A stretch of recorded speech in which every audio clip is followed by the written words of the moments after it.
A few weeks ago, I made my list for the top 10 Mario platforming games, but now it's time to rank his go-karting games. By the way, I will not be ranking the arcade games since I have never played them. So let's go in 3, 2, 1.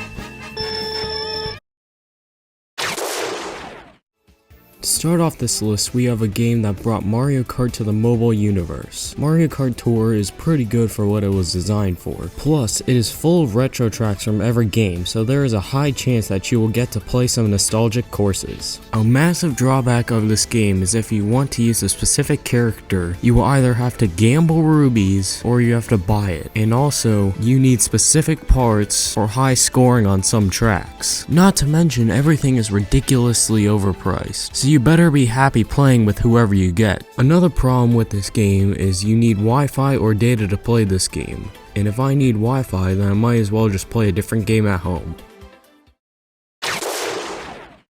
For number 9, we have Mario Kart Super Circuit, which was the first portable Mario Kart. It's a really good game, but the fact that it's on the Game Boy Advance docks it down a bunch of points. Besides that, the track selection has its ups and downs, some highlights being Ribbon Road, Lakeside Park, and Sunset Wilds. You also have all the characters from Mario Kart 64, and it has all the tracks from the first game, Super Mario Kart. Speaking of that,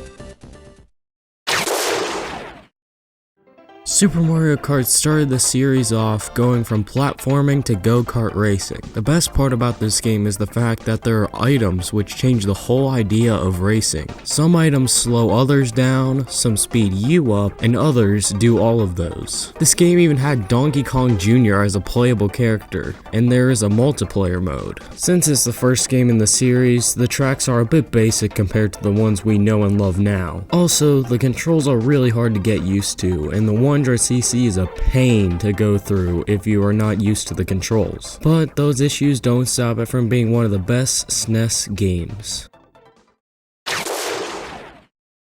For number 7, we have Mario Kart 7. When Mario Kart 7 came out, I was super excited about it. You can now glide through the air, drive through the sea, and we can now play on the go again. But then I saw the character roster. First, let me state the characters that were removed. Funky Kong, Waluigi, Dry Bones, Dry Bowser, Diddy Kong, Bowser Jr., Birdo, King Boo, Toadette, and the babies. But what do we get in return? Metal Mario? Okay, that's decent. Lakitu? I mean, we have Lakitu as the race star and other stuff, but okay. Wiggler? Okay, you literally just gave Wiggler hands so it could take up a slot. Honey Queen? Literally that queen bee from Super Mario Galaxy that was only in like 2 levels? Okay, calm down. At least it has a decent track selection with some Woohoo Island tracks thrown in there, but they also removed bikes and there's no versus mode, so you have to Grand Prix to your favorite track. I can't lower it that much on the list because it's a really good game, but when I found out about these things, I was so disappointed. Mario Kart 64 brought the Mario Kart series into 3D and introduced some mechanics that set the tone for all Mario Karts to come later. Drifting now gives you a boost of speed, the blue shell, golden mushroom, and triple items are now a thing, and the characters now had voice clips. The new characters are none other than Wario and Donkey Kong for this game. The only bad thing I can say about this game is that the controls are not great, but other than that, it's a very solid game.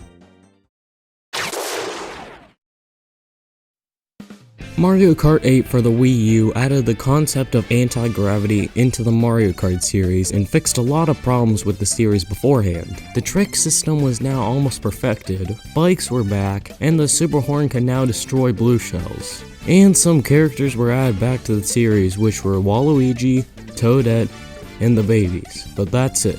Still quite disappointing. The new characters though will go down as some of the most controversial ones though. These are of course the Koopalings, Baby Rosalina, and Pink Gold Peach. There is DLC which you can pay to play as Animal Crossing characters, Link, reskins of Mario and Peach, and Dry Bowser, but there are still so many characters that are not included that should be. The battle mode is also pretty bad. No new battle tracks and only balloon battle. The Nitro and Retro tracks are really solid this time though, with tracks like Mount Wario, Sunshine Airport, Yoshi Valley, and N64 Rainbow Road. Overall, the gameplay makes up for the character roster. In 2003, Nintendo decided it was time to double the Mario Kart mayhem. Mario Kart Double Dash made it so 2 racers were on each kart, you could carry double the items, and the character roster was, well, not doubled, but more than double with a whopping 20 characters to choose from. This game brought some classic tracks to the series, such as Baby Park, DK Mountain, and Waluigi Stadium to name a few. Some new characters added to the series in this game were Waluigi, Petey Piranha, rest in peace, Paratroopa, also rest in peace, Birdo, also rest in peace, Diddy Kong, also rest in peace, King Boo, and Bowser Jr. You can also pick a vehicle to drive from many as opposed to just the normal standard kart.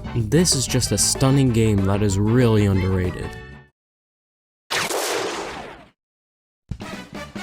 At number 3, I'm putting Mario Kart 8 Deluxe for now, because I couldn't really make up my mind where I wanted to put it really, so I'll just put it here and say it will go to number 1 after all waves of the DLC come out. Anyways, this game added a lot of things to Mario Kart 8 and made it amazing.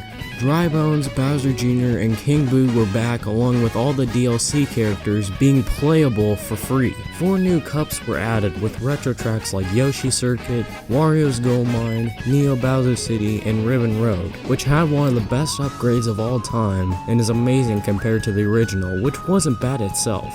There were also some F-Zero tracks which I thought was really cool, and you could hold 2 items at once now, or technically 3. However, even with all these things, I can't shoot it to number 1 without the DLC because this game came out in 2017, which is a decade after the ones coming up on this list. Mario Kart DS is viewed as the best Mario Kart for many people and introduced me to the series as well. In terms of Nitro tracks, this game has arguably the best selection of tracks. We got Airship Fortress, Luigi's Mansion, Tick-Tock Clock, and who could forget Waluigi Pinball. This game also introduced Dry Bones to the series, who is definitely a fan favorite. This game introduced Versus Mode, which allowed players to race specific courses from different cups or random courses. But the best thing about this game has to be the mission mode, which is where you have to complete a task in a certain amount of time and you are given a ranking depending on how fast you complete the task. For every 8 missions you complete, you fight a boss. That's right, boss fights in a Mario Kart game. They are bosses from Mario 64 DS and they are all unique. But after all that is said, it is very clear what is at number 1, so let's head there right now.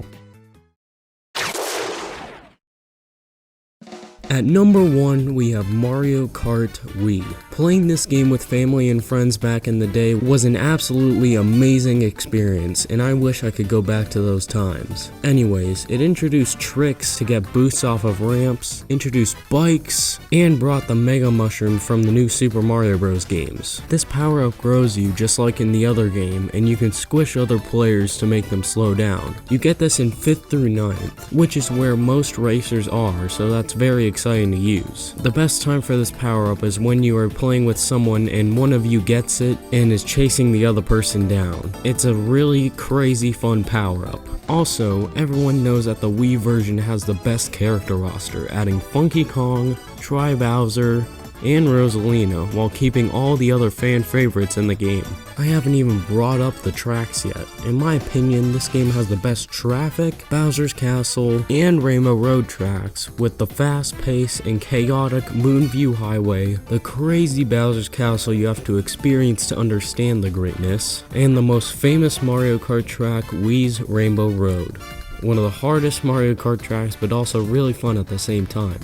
I haven't even mentioned greats like Coconut Mall, Koopa Cape, Maple Treeway, Toad's Factory, Grumble Volcano, DK Summit, and Wario's Gold Mine. The retros in this game are amazing as well, with DK Mountain, N64 Bowser's Castle, Peach Garden, and Waluigi Stadium. I can go on and on about this game. In fact, when it was time for this game to die and be a thing of the past, it was resurrected and CTGP was born, which allows players to make and race brand new courses. People are still playing this game daily to this day. That's how great it is. So what is your list? Let me know down below, because I would love to see them. Anyways, I'll see you in the next video. Have a good one.